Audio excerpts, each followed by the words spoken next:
followed in the entire sector. Just taking a look at what the market is up to, we're stabilizing around the 23,500 level, a move of 0.5% lower. Today, of course, it's technology once again and sporadically pharma as well, which is coming to the rescue. L&T has now recovered ground and it's trying to inch up into the green as we speak right now. Hindalco, of course, is your big winner today, 3.7% of an uptick. And then, of course, Infosys, Techem, Cipla, TCS, they are the ones which are holding out. Look at Zydus Life too. Not just Cipla, but Zydus Life, which is holding up a solid 6.5%. Mankind, after its solid numbers, a good 3% of an uptick there as well. KPIT, Oracle Finance, that entire pack is holding up. But Sajid, what about the picture on the F&O? If you look at the market is currently holding on to 23,500 levels. We slipped below that, but there's a lot of put writing which is coming in at 23,400 and 23,500 level. The Nifty currently 0.4% lower. We're seeing some open interest, decline as well, but that's primarily because of some of the rollovers which are happening at this point in time. The discount at 20 points and the Nifty hovering above the 23,500 mark at this level. Nifty Bank, if you look at the index, is down 0.82%. There's an open interest build up of nearly 0.5% and some shorts getting built up there.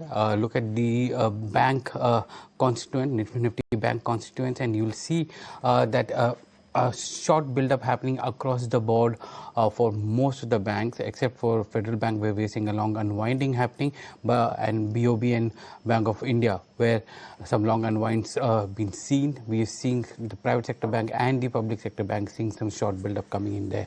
Look at what call and put writers are doing. 23,400 and 23,500 are the most active. A lot of put writing happening at that level, a lot of support coming in for the index. And if you look at the distribution, what's holding on the Nifty at 23,500 is the puts, which are put open interest, which is there at 23,500 level at this point in time. So of course the band is between 23,500 and 24,000 for now. There is a strong build up happening at the lower strikes as well if there is some weakness coming in the afternoon, but currently this is the level.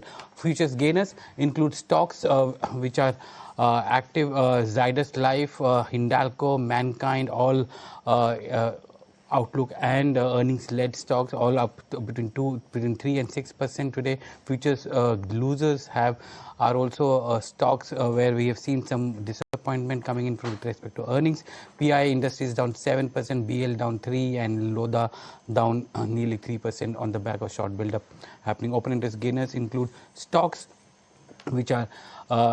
which includes PI Industries, where a 9% jump in open interest. Adani Enterprises seeing some short build-up with 5% jump in open interest, and GAIL is seeing an open interest gain, short build-up seen there as well. Among the losers in open interest, you have Vishal Megamart, short covering seen, Astral is seeing a short covering, and Solar is seeing some long unwinds happening at this point in time. Most active stock calls, stock options is today Infosys 1200 May call. There's an unwind of 2.32 lakh contracts. The premium of nearly 2.85 to 17.4, and the stock hovering around the 1200 mark at this point in time. Among the most active put, you have Reliance 1280 May put, where we are seeing the premium down nearly 0.65, 65 paisa to 485. There's a 41,000 increase in open interest for that, and the stock hovering at 1325 odd levels as we speak. So market holding on to the 23,500 level, the psychological level as we speak, with this good support coming in from put writers. Sure. Okay, that's the F&O picture. Let me now welcome on board Rupesh, the MD at Symphony, joining in on the show right now to talk about how their quarterly performance has been. Rupesh, great to have you today on ET Now. And before we talk about your Q4 earnings, let's talk about what's really happening with the weather. Because in your con call, you mentioned the expectation of a decent summer season with 4 to 6 weeks of sales remaining. How has demand trended in April and May, and are secondary sales improving versus what you saw in Q4? So certainly in South India, Central and Western India, since April, it has been going on well. And not only channel inventory has been completely normalized, but there has been decent secondary demand on top of it. As far as North India and East India are concerned, in last month as well as in current month, until 3-4 days before, there were on and off rains as well as hailstorm, and hence summer not really set in. However, channel inventory, because in between for some days there was a summer, so channel inventory got completely rationalized. However, starting yesterday, in most parts of the North India, there has been a decent heat, and as per IMD prediction, likely to continue for a couple of days or weeks more. If so, we are well set for even decent secondary sale in that part too. Mr. Shah, can you give us a breakdown of major restructuring and impairment that was undertaken in the Australia business, and what is the road ahead for that operation? How confident are you about the shift to a distributor-led model, to restore profitability?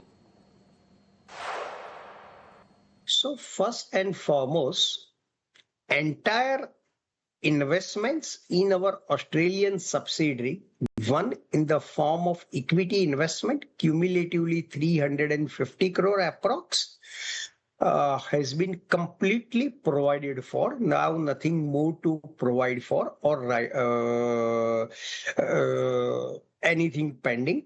About 298 crore provided for in the current year, and 50 was provided last year. That is as far as Symphony India's equity investment is concerned, out of which about 165 crore was remitted by equity sometime in March to prepay long-term loan and working capital loan availed by our Australian company, guaranteed by Symphony India.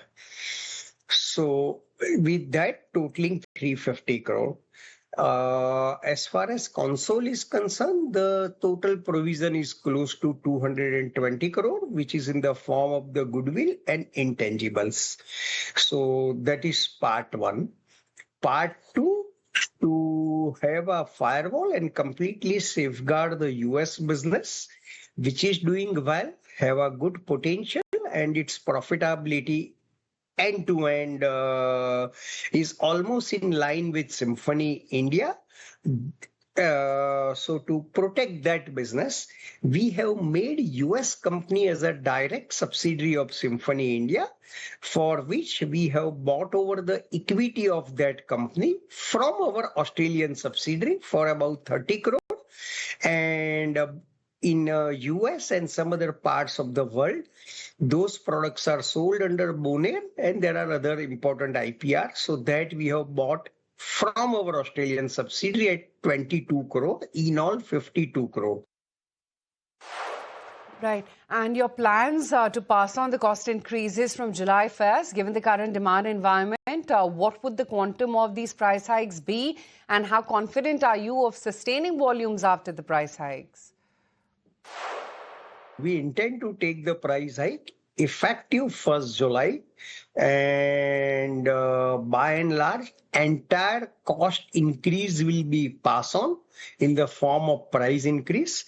Of course, we do have 70 plus models, so the amount of price hike will vary from model to model. It won't be uniform, keeping in mind market dynamics, model mix, etc., etc. And we believe and feel that number one, on account of variety of innovative products and models we have launched, the way in which they have been received, and thirdly, channel inventory across the country is completely rationalized, and on top of it, there is a decent secondary demand which should spill over succeeding quarters and next year. So we don't foresee any issue in terms of the demand because of that. Mr. Shah, give us a sense of how your export revenues were impacted due to geopolitical issues in the Middle East, and are you seeing some restoration of those export orders, and is the distributor demand showing any signs of recovery? It is too soon, not yet. Okay, so also if you can give us, has the ongoing geopolitical disruptions in the Middle East impacted raw material sourcing for you, freight costs, supply chain timelines, and do you foresee any margin pressures from this in FY27? So, as far as availability of raw material or components are concerned, our 95% plus components and raw material, unlike air conditioner industry, is being sourced from India. Pre-COVID, it was about 85%, but post-COVID, we have increased to more than 95%. And for remaining 4-5%, we keep always adequate quantity because value-wise it is not material. So there is absolutely in our case no issue about the availability of the raw material or component or any disruption in that respect. That's number one. Number two, energy standards are getting set in even for air coolers effective 1st July, which in a way for a company like us is even more beneficial because men will be really differentiated from boys and our more than 75% of the models already meet with those energy standards unlike most of the competition. And thirdly, as far as margin pressure is concerned, we are reasonably confident that as we will succeed in passing on almost entire cost increase effective 1st July, it should not be impacted. Even in March quarter or even in current quarter, that is June quarter, despite not taking the price increase, our gross profit margin percentage impact is not going to be more than 3% as of now due to variety of reasons, including carry forward of inventory, production at old costs, model mix, etc., etc. Thank you, Mr. Shah, for joining us and giving us a perspective of the quarter and what's lying ahead for us. We are stepping into a break. We'll come back with more and more guests on the markets. Stay tuned.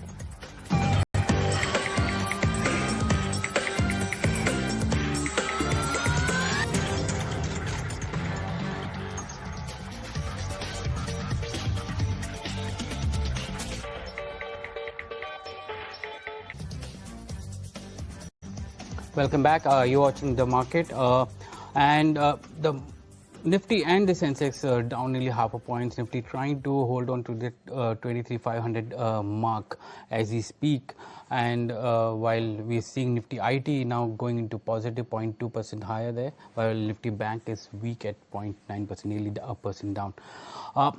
Let's move on to what's happening in the institutional space. We have Amar Ambani, Executive Director and Head of Institutional Equities at Yes Securities joining us. They have their annual investor conference, Manthan 2026. Amar, thank you very much for joining us. Take us through, how's the mood like going into this investor conference? We are seeing an continuous outflow of money which is happening. Are foreign investors interested in news stories, or they want to wait and watch? Right. So thank you for having me. We're very excited to organize this conference tomorrow. We've been doing focused events for a long time now, but we thought it was a good time to organize a flagship event and then have this as an annual platform. And we've got requests from funds as well, so which is why we've organized this. So we have a large participation and hundreds of investors will be joining us tomorrow. ET Now is our partner, so thank you for that. You'll see it firsthand tomorrow. So the mood is as follows. See, as far as FIs is concerned, let's just go back to pre-AI era, right? A lot of people are talking about AI and FI outflows and the current crisis. But if you look at right back from 2008, 2009 till date, you will see that the kind of money that used to flow in as a percentage of market cap during 2003 to 2007, 2008, that kind of money has never come through in Indian equities right from 2008, 2009. from when they left. So it's always been a much smaller number as a percentage of market cap as we progressed. So there's a lot more to it than just AI or something else. So in the past, I think the experience of the last 10 or 12 years investing in the Indian market has not been that great from a return perspective. If you look at it in dollar terms, then over 10 or 15 years, they've not really made meaningful money here. The rupee has been depreciating, of course. And they had very attractive options, especially with the Magnificent Seven in US. And that's played out very, very well with the huge bull market that we saw in US. So I think that's one big reason that they were not coming in a huge manner. But of course, India had a good ROCE, India had a good growth story. So whoever had a history of coming into India did come now and then. Now, after AI, what has happened is, one is that the rupee is depreciating, and which dents your portfolio. And second is with AI, they now view India as an old economy stock. And therefore, the multiples ought to be lower from their point of view. And then they are getting these trades in US and even elsewhere, and which is where you see them investing, whether it be Taiwan, whether it be Korea. I think that's where the money is going. That's where the trend is right now, and which is why I don't think they're going to return in a hurry. The other smaller problem is also related to taxation and things like that, which we've seen over the years change, whether it be F&O taxation, whether it be GAR, whether it be removing priority access to some of the countries like Mauritius. So all of that also played a role. So net, I don't see them coming back in a hurry. But if India was to get extremely cheap, I think at that point they will look at it. If the primary market takes off, I think that will be an opportunity where they come through, which is what they were doing till last year when the primary market was hot. Or if the global markets are overheated, then as a tactical trade, they may choose to sell there and come back to India. But net, I don't think we are still at a stage where we are going to see hordes of money flow into India unless something changes on the AI front, or like I said, we get cheaper, or our earnings growth surprises on the upside. How are you seeing the earnings growth in that sense? We began at the end of March or before the West Asia crisis. We were looking at a 15% earnings growth. Now it seems that we will be sub 10%, and in addition to that, we have now the spiking yields globally as well. How are you seeing these headwinds for the market? Yeah, so they're here, and I mean, as far as Q3 is concerned, at least I think things were better than what people expected. If you look at non-financials, then there's about a 14-15% kind of year-on-year growth, both in revenue and in operating profit. And even from a quarter-on-quarter momentum, there is a 8 or 10% kind of surprise that we've seen, especially in mid caps, and that momentum is also seen in the large caps. So net Q3 has been fine, but going forward, like you rightly said, I mean, there are multiple headwinds. So if inflation is moving up, there's a question mark on consumption. The government has done as much as it could in terms of its own spending on capex and infra is concerned. So incrementally, maybe much can't happen there. Similarly, private capex is happening in selective spaces. Yields will go up. So yeah, maybe you're looking at 10% or 12% growth next year. Which may not excite FIs as much, but of course domestics have a mandate to invest, and as long as there's liquidity flowing through, they will look for opportunities to lap up. You spoke about capex cycle. Where do you see the maximum capex coming through and the beneficiaries for that sector? So we've not seen a full-fledged private capex cycle play out in India for a long time. And again, multiple reasons. In the past, there were balance sheet issues which got sorted out. Post-COVID, a lot of them raised money. Balance sheets are clean. But even after that, we'd done a study and we'd seen that depreciation as a percentage was still higher. Interest coverages were just about comfortable.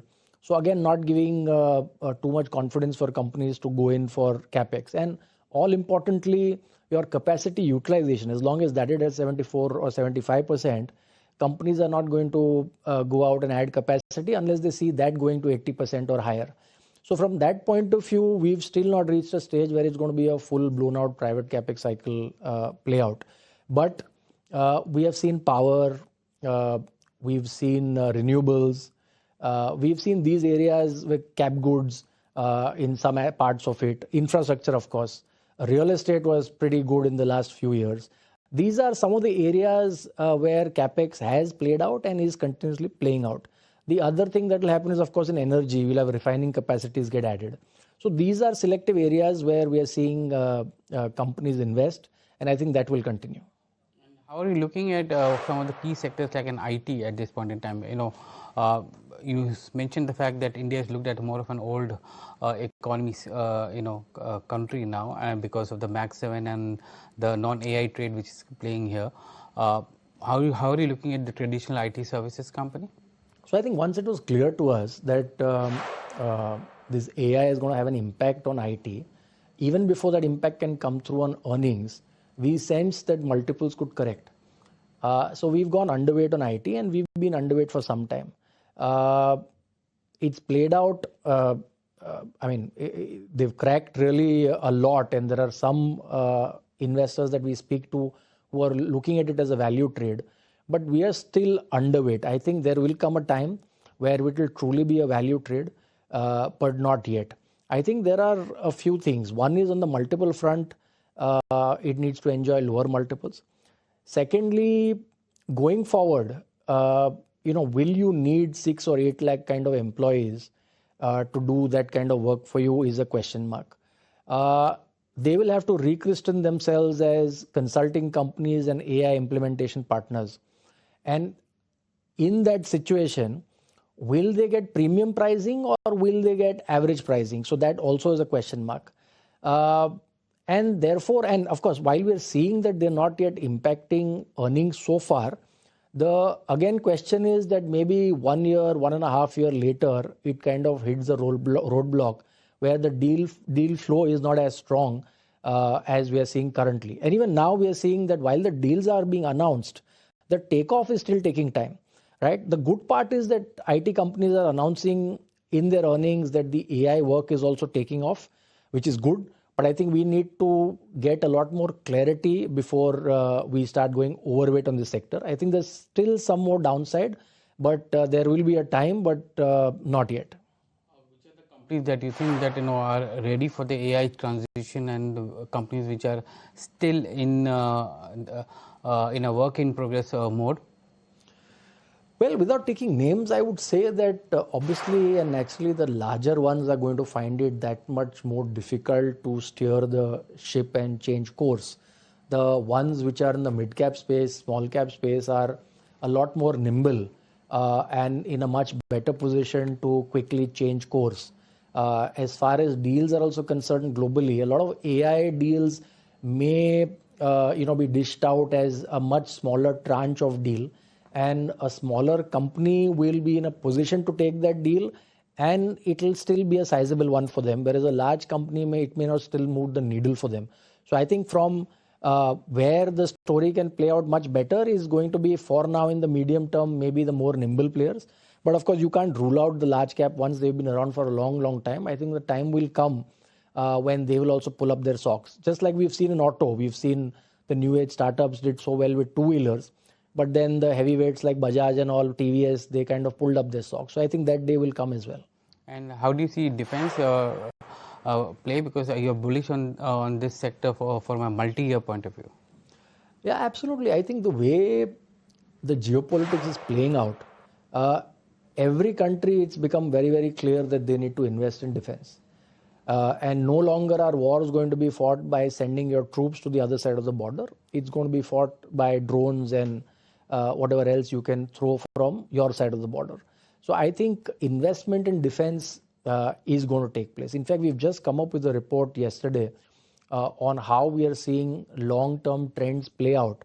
So if I can just tell you that for a minute, post 2000, a lot of countries that have current account surpluses like Japan, China, Germany, the oil producing nations, they had surpluses, they had savings, and they used to not do too much of capex.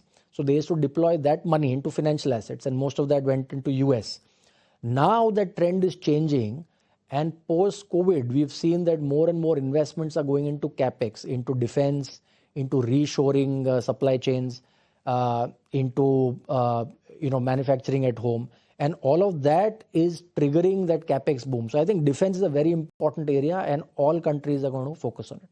You spoke about power and power utilities and how and power infrastructure companies may be benefiting the AI and data center boom. Do you have any picks there? Which are the top picks for you from a brokerage point of view?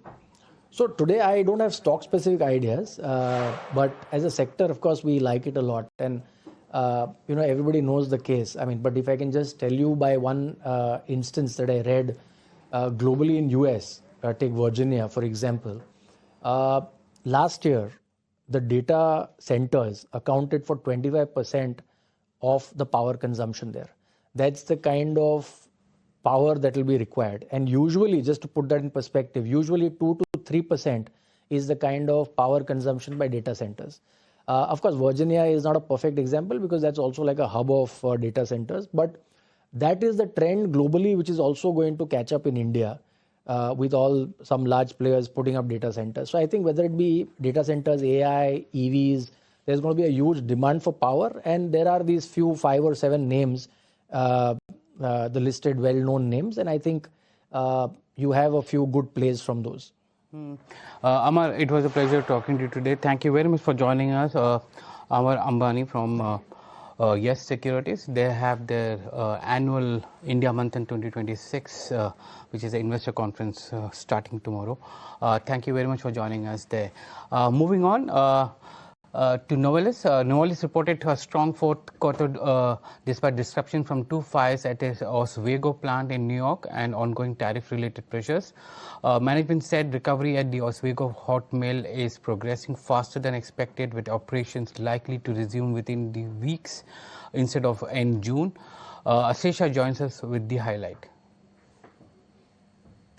Well, clearly Novelis has reported stronger than expected set of numbers, and as you rightly mentioned, there was a fire which occurred at their Oswego plant in New York in September and another fire at the same plant in November. And despite the 2 fire incidents, company has reported better than expected set of numbers. In fact, adjusted EBITDA per ton has seen a solid increase. It has come in at $544 per ton, which is an increase of about 10% on a year-on-year basis, and even on a sequential basis, adjusted EBITDA per ton has seen a solid increase. As far as shipments are concerned, they rose by about 4% on a sequential basis, but they declined 12% YOY because of the fire incident, and hence shipments were impacted in the fourth quarter.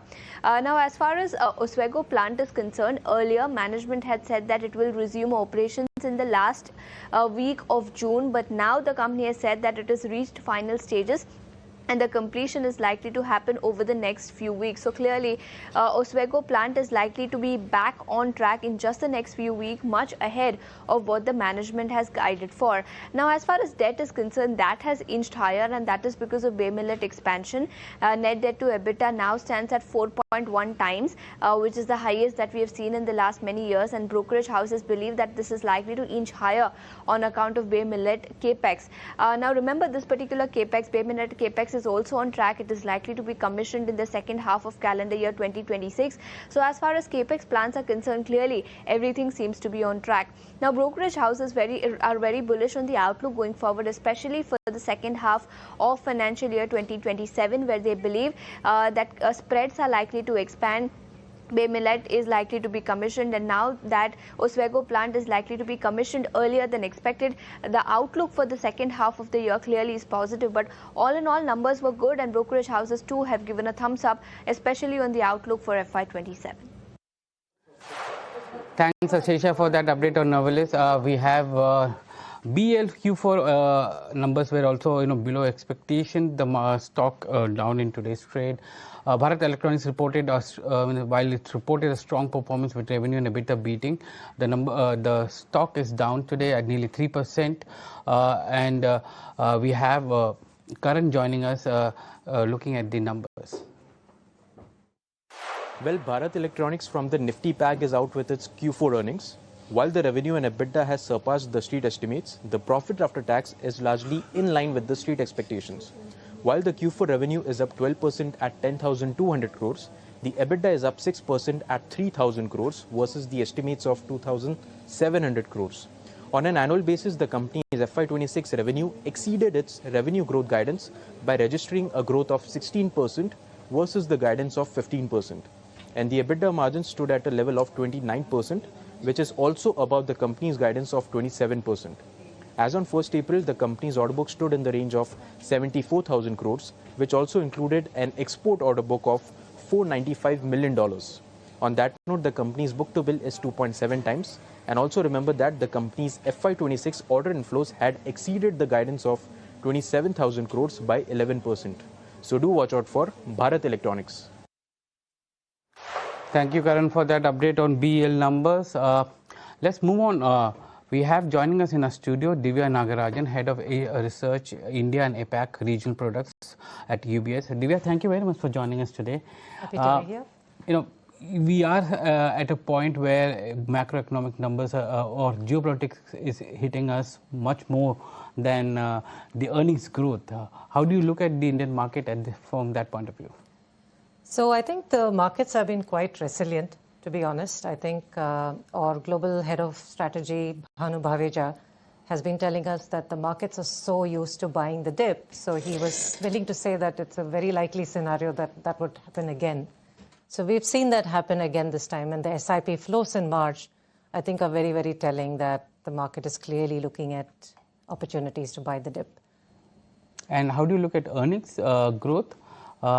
Because we started off the financial years expecting a 15% growth in earnings. Now it's been tapered down to below 10%.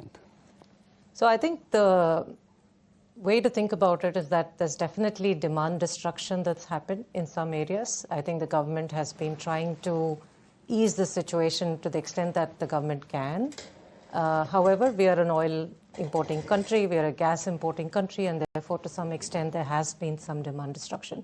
So if you look at some numbers that have come out recently, you can see early signs of that demand destruction. But that being said, overall, the numbers are still reasonably healthy. We are not looking at things falling off a cliff yet. The worry I would have is that if you look at what my economist is saying, our base case growth scenario for this year now is 6.2%. If things recover quickly from here and the blockade is removed, we could go up to 6.5. But if you get a kind of a combination of bad events where this goes on for longer, and then we have a bad El Nino that impacts crops, then we are looking at a downside scenario of 5.5. So I think we are hoping doesn't happen, but that's the range of outcomes that we're really looking at. You know, at UBS, you believe that India is one of the most exposed Asian economies with respect to oil price impact. And, you know, the Strait of Hormuz effectively closed. What is the likely impact you spoke about the earnings on the economy, but on the earnings front, actually? I think it's a little bit challenging at this point to talk about earnings per se, because it's going to be very sector dependent. It's going to be also very dependent on what the government could do. So one of the things our economist Tanvi Gupta Jain said this morning is the fact that the currency has been, as you see, depreciating. That's kept foreign investors away. It also has impact on importers in terms of earnings. So there are multiple moving parts for us to safely say this is going to be your earnings downside. It could be the risk is exponentially to the downside the longer this takes. However, if the government puts in some measures to stabilize the rupee, they've also already stepped into stabilize demand, then you could see some impact being mitigated.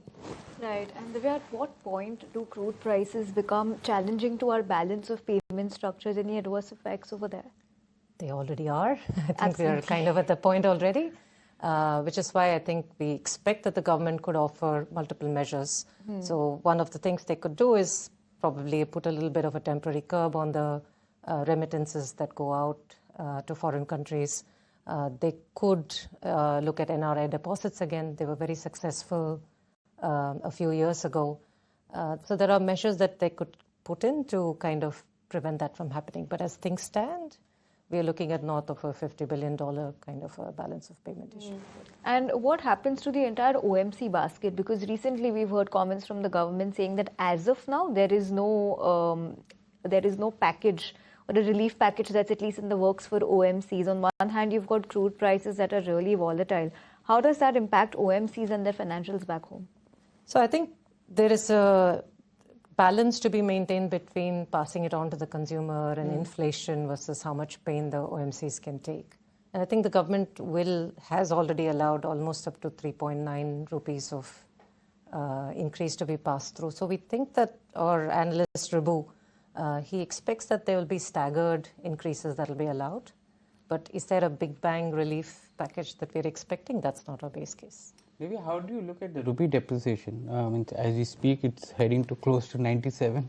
There isn't much of intervention which is coming in, and RBI is holding on to that intervention for now because of the kind of global momentum which dollar has. How do you look at rupee depreciation and its impact on Indian companies? I mean, IT is a beneficiary, but from an import point of view, it's creating more challenges. So, which is why we are hoping that the LRS is a way that they can curb. Last year, I think we had $30 billion worth of outflows through that scheme. I think when we had the NRI deposit scheme, there was a similar amount that came in. So some of these we are hoping will help stabilize the rupee in the near term. Our end of the year target for the rupee is still 96. We're slightly above that right now. But our view is that if those measures that we're anticipating don't come and then the oil continues to remain elevated, then we could be looking at 100 in the near term. I was just going to ask you that. Do you at any point see the rupee heading towards 100? Yeah, like I said, if those measures don't come in, then there's a temporary risk that we get to that point. Absolutely. And let's talk about the banking and financial space. You know, lots of analysts that we interact with are still largely overweight on that sector. Talk to us about what is leading to the kind of resilience that we've seen. On one hand, you've got earnings, but do you also believe that at this point, the market is not factoring in the risks that could be seen in the sector in terms of unsecured loan books or asset quality or anything that you would be watching out for when it comes to financials? So the reality is that we were just coming out of a bad cycle and we were starting to see a good upswing build on the banking side. So I think the way our banking team would characterize it is that if this had happened a year ago, it would have been a lot more difficult to handle then. I think so the banks are in definitely a better shape to handle this. Banks are also typically, at least in a theoretical sense, better prepared to deal with inflation. So it's a positive thing there. However, I think in the short term, I think we've seen how the effects curbing, the government has tried to curb speculation. Some of that could have negative impact on the balance sheets. But beyond that, I think it is actually one of the better times to have had a crisis like this than, say, a year or two ago. So I think part of the resilience is because of that. Of course, we would worry about second order, third order impacts, NPA formation again, if this lasts for a really long time. But at this point, we'll have to wait and see. And to your point, the part of the resilience is coming from the fact that the banks are in a better shape right now than they were a while ago. What's your preference, PSU banks or private banks? Private banks. I think that's a bit of a consensus view. I think it would be private banks, yeah. Because PSU banks have outperformed the private banks in the near term or maybe last 1 year or so. They're holding good books. The loan to deposit ratio is also handsome for them. They've been able to expand that pool as well. Why is that foreign investors are still looking at private banks and not PSU banks?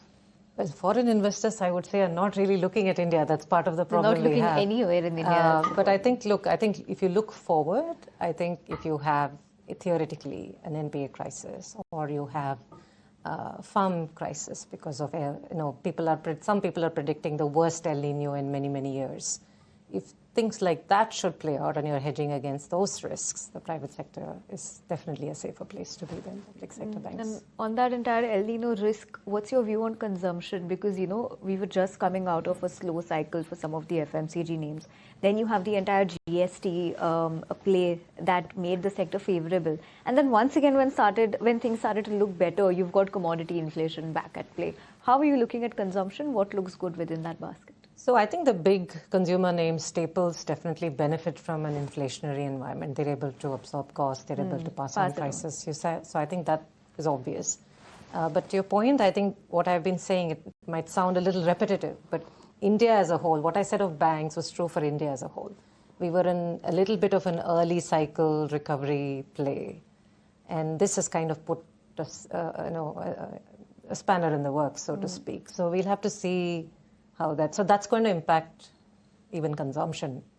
We are all hoping that at some point the parties involved agree to a solution and therefore the strait opens up and we don't have this problem anymore.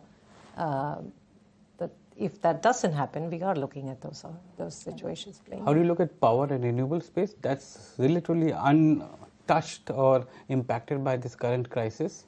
So I think it's very interesting, right? So I think if you look at the way the world, not just India, I think part of my job is to look at all across APAC. So I think the way, especially Europe, reacted to the 2022 oil spike, that electricity prices just surged. I think they learned their lessons and moved on. So this time, when oil has spiked, electricity prices have barely moved. They've gone up, but it's not like the big spikes that they saw in Europe, whatever. I think what this means for us as a country is that I think we are, of course, a lot more oil dependent and gas dependent in some of the areas. But we've also invested in a lot of renewables. I think there is a plan. While nothing has changed in terms of capex plans, it's too early. But I think it's safe to assume that India, like other countries, would want to kind of diversify away from oil dependence, import dependence, and look at things like thermal. We already have a pretty good nuclear situation for electricity generation. So we expect that across the world, we will see energy reliance, self-sustenance becoming a topic, and we don't see India being any different there. Maybe the second order impact has so far been very muted on many of the companies. While we have the WPI inching about 8% at this point in time, but we've been able to absorb a lot of shock in the first 2 months. Do you think that there's enough resilience within the system and the economy to absorb further if this entire skirmish goes beyond May, June? I would say the short answer is probably no. That's not just true for India. I think what's helped so far is that everybody's released reserves. If you look at oil, we've kind of quickly switched over to Russian oil. We've got oil from West Africa. Natural gas, we've gone up to North Africa. US, fertilizer, for fertilizer, nitrogen, we've gone to North Africa. For natural gas, we've gone to US. So I think we've kind of managed to diversify supply a little bit. LPG, there's probably some demand destruction that we have dealt with. So all of that has allowed us to postpone the problem. I think that's true of the entire world, right? The entire world, if you look at fertilizer in say, Europe, there was some regulatory change. There was some taxation changes. So people stocked up on fertilizer ahead of that. So therefore, suddenly it's not like everybody's scrambling for fertilizer supply. So it's helped stave off the problem for some time. But say end of the year, we're still in this situation. That's going to happen anyway, not just for us, but for everybody else as well. Because from an oil point of view, if you compare it to what we saw during COVID, where there was demand destruction of nearly 15%, and we saw crude plunging to a negative territory. Here we have a supply disruption of 15 to 20%, but we haven't seen such a huge spike in crude. Again, like I said, we've staved it off because people have released reserves, and people have found, I think one of the biggest changes is that everybody is now free to buy Russian oil, right? And we've gone to other sources, whatever. At some point, if the oil remains where it is right now, maybe the US drills more. So we'll have to see how that plays out. But I think, like I said, there's a risk of sounding repetitive. We've managed, I think, to successfully stave off the problem or push the problem out for some more time. But it's not going to last forever. Do you think it's a pivot for electrification within the country as well? Depending too much of energy, electrification will help because it's getting backed by renewable as well as the capacity builds up. And also from an industrial point of view and from a defense point of view, how do you see those sectors as well? I think, so to take your first question first, we would definitely hope this spurs further electrification. I was joking in my office that I'm not worried about petrol prices because I bought an EV. But jokes apart, I think the reality is that you're going to see governments thinking very seriously about energy security and electrification through various means. I think in India, we'll have to fix our grids first, right? Or we have to upgrade our grids, and that's going to have its own challenges. So, but I suspect that's the way we will go. To the second part of your question, I'm sorry, could you repeat that for me? Industrial part, industrial sector and the defense, how do you see those sectors growing? I think defense is a bit of a secular issue, right? What is very clear to us is that we are in an increasingly uncertain political setup. There's multipolarity and there's unexpected action going on in the world. So I think we will see any government, including ours, wanting to keep that spend relatively intact, even in circumstances where deficits are growing, because that's a need of the hour. So when this war ends, as in when, and hopefully it does soon, which sectors do you think will bounce back the soonest? I think the ones that are most impacted. Easy one there. But I think, look, what we don't expect is, like, if you look at our oil price forecast pre this, we were at $65 to the barrel. Currently, oil's at, today morning was at 110, maybe, Brent. We don't think it immediately retraces back. So we're still going to be at about 85. That's our current house forecast. So it is, the markets may bounce, but the reality might not be that bouncy. If I so how much longer for that to catch up? So we'll need to see, like I said, for us, oil at 85 is still expensive. It's much more expensive than the 65, 70 we were at before. So I think we'll have to see. And in the middle, how much demand destruction happens and how much of that becomes a little bit more of a longer term problem. So we're seeing, say, pockets of rural. Like I said, the worst case situation for us would be that this goes on for a long time and then we have a monsoon failure, right? So it's a little bit difficult to therefore say with confidence that you should be in this.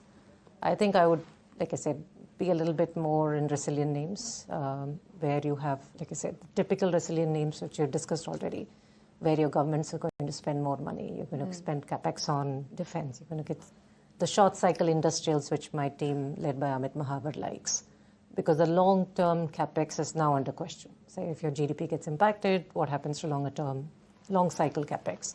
But the short-cycle capex is already doing well, and that will continue, because that's a near-term inventory fulfillment here. So I think those kind of places where we see things kind of play out well, regardless of how the situation plays, I think was where we would like to be. You know, valuation quadrant, you placed India with where upside is capped and downside there's no cap, you have kept it. While we have good structural, growth fundamentals also playing out as a whole. What is keeping you from, pushing the valuation pedal for India, aside of the AI trade and anti-AI trade which is working on globally? But that is it, right? So if this framework needs to be seen in the context of how we view emerging markets as a whole. And our base case is that whatever is happening right now in the world, it is not posing a risk to the AI trade in the US. And therefore, all the downstream beneficiaries, if you look at some of the memory stocks, and if you look, the 3 stocks literally that have delivered all the emerging market returns. And that cycle is not slowing, doesn't look like it's slowing anytime now. So some of those things, I think, are the reasons why if you have significant, consistent earnings beats and upsides, and those stocks are not that expensive, when you put it in that framework, it does look like India does have some, like you said, fundamental strengths, but we don't have that kind of an earnings push. And when viewed against that backdrop, then valuations they're more comfortable today. Before the bounce, they were a little bit more comfortable. But today, I would say we've bounced back reasonably well. So that valuation comfort is yet to come. Divya, it was a pleasure talking to you today. Thank you very much for joining us on ET Now. Thank you. We'll step into a small break and we'll come back with more management after this break.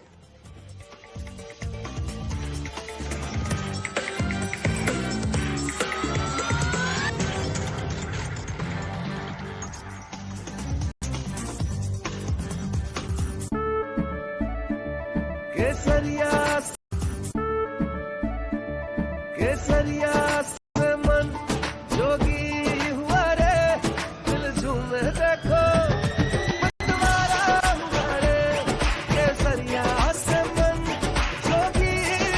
पल मनाओ केसरी त्योहार विमल बोलो जुबान Kesari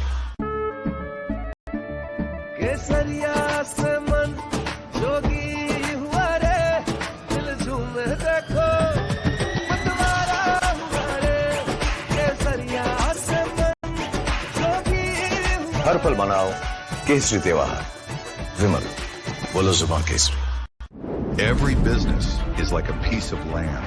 From the outside, it looks ordinary. The real truth lies beneath. Dig once, you uncover losses. Dig again, unexpected profit shines back. Sometimes it's the heavy chains of debt. Other times, the break of fresh cash flow. But deep below, traps wait. And if you keep digging, you strike the jackpot. The real metrics, the real value. This is all about your company, where we dig deeper so you invest smarter.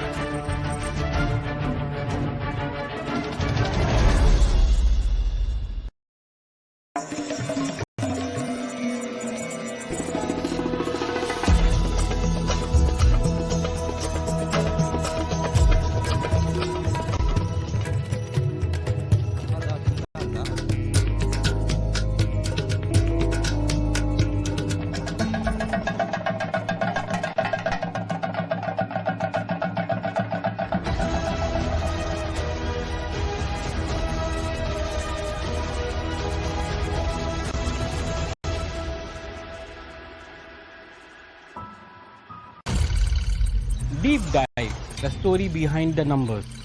Markets move fast, too fast. One small change, one quiet signal, and everything shifts. Deep dive doesn't just keep up, it gets ahead. We track the signals before they become headlines. Deep dive, the story behind the numbers.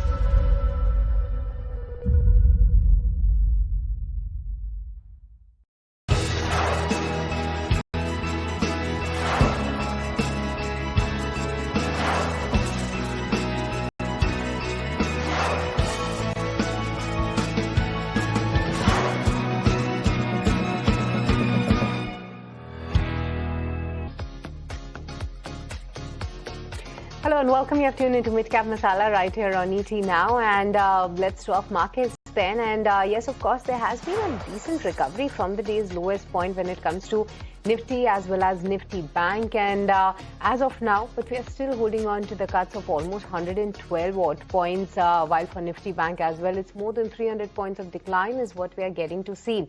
But along with that, what was also interesting to see is that move in the pharma counters, because you remember that pharma companies' earnings specifically, no company as such has really disappointed on the earnings front, and given the market move and the momentum right now, where there's so much of nervousness, people are really having and making that bet on the defensive side. So pharma is definitely one such sector that is holding on well, and even the IT pack is doing very well. But apart from that, Snehi, seems like that all the other sectors are definitely hammered, taking cues from the global markets, of course. Absolutely, and that handover has also been largely mixed when it comes to the global markets. We were bound to open under pressure. That's what the GIFT Nifty was implying, and that's where we're at, even struggling to hold on to that 23,500 mark now. Like Shrishti mentioned, it's pharma, energy, oil and gas, auto and IT doing well. But on the flip side, you've seen some cuts on FMCG and banks. But let's refocus and keep it going with earnings conversations. We've got the management of CE Infosystems or MapMyIndia joining us on the show. We have Mr. Rakesh Verma, the co-founder, chairman and MD of the company, who've joined us on the show. Thank you so much for your time, and also take us through how the quarter has shaped up for you, because if I take a look at your earnings, sir, in the quarter gone by, it looks like a largely mixed set. Your consolidated revenue growth has only been about 1% on a year-on-year basis. On the flip side, your order book has been very strong. Can you help us understand what the mismatch is, and by when can we see more of this order book get converted into the top line? Yeah, let me first answer your question, and then I'll add something to that. The year-on-year growth you are talking about for the quarter is for the year is 1%. The order book is quite strong, and this order book gives confidence a lot to us, and I'm sure it will give it to the investors that with these strong orders, we are in a position to deliver and execute in the coming years, including the current financial year, FY26. Just giving you a perspective, since IPO, it has been 5 long years. Over these 5 years, if you see revenue growth, CAGR has been 24%.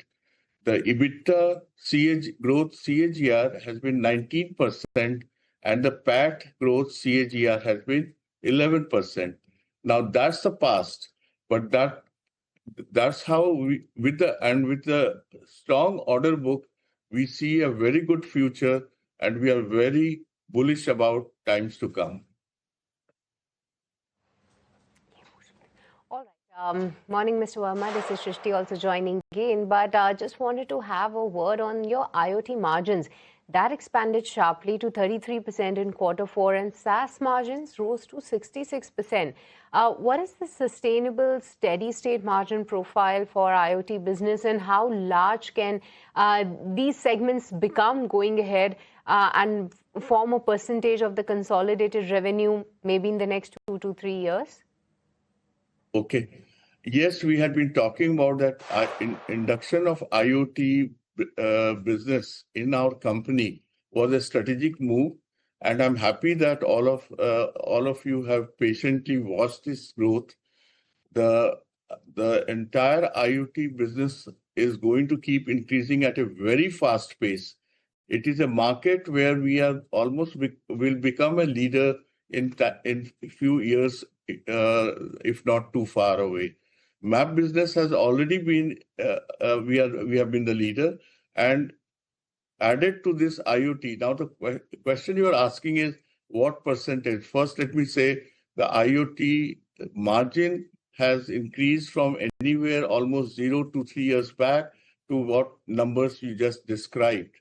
The IoT margin will keep increasing and will also start in its software services part, what we call it operating leverage through the SaaS model or subscription model. So it will be an important part of the entire business. Okay, so point taken. Mr. Verma, let's also talk about the automotive and mobility segment. The revenue growth over there has slowed slightly in Q4 despite healthy vehicle additions. Can you help us understand if this was due to pricing? Are you seeing any OEM delays, anything playing out on that front, or lower content per vehicle? I don't think it has slowed down much. Probably it is muted, and I think it will continue in a better shape as the quarter goes by. Yes, there were some delays on some technology front, but we have overcome that now. All right. Along with that, Mr. Verma, your government subsidiary, that is Mappls DT, appears to have stabilized. When can it become meaningfully profitable, and are payment cycles and receivables improving in the government segment? Good point. As you all know, the listed companies, MapMindia, which is primarily looking at the auto and corporate, the subsidiary Mappls DT is looking at the government business. Yes, it is now fully operational with its own team, with its own board, and they have reached a stage where they can keep growing also at a very fast pace. The question about profitability, they have achieved profitability last year in a standalone Mappls DT financials. So they also need to have the operating leverage. So in the government business, to achieve the operating leverage advantage, the revenue has to be higher, or let's say 50% more than where it is right now. Okay, understood. And we'll be watching out for more on this front as well. Mr. Verma, on that note, thank you so much for your time. Congratulations on the quarter you've seen and good luck for the quarters to come. We hope to keep interacting with you. Thank you. Thank you so much. Okay, viewers, on that note, we're completely timed out on this edition of Midcap Masala. From everyone who put this show together, thanks so much for tuning in. Stay on to ET Now because Buy Now, Sell Now is up next.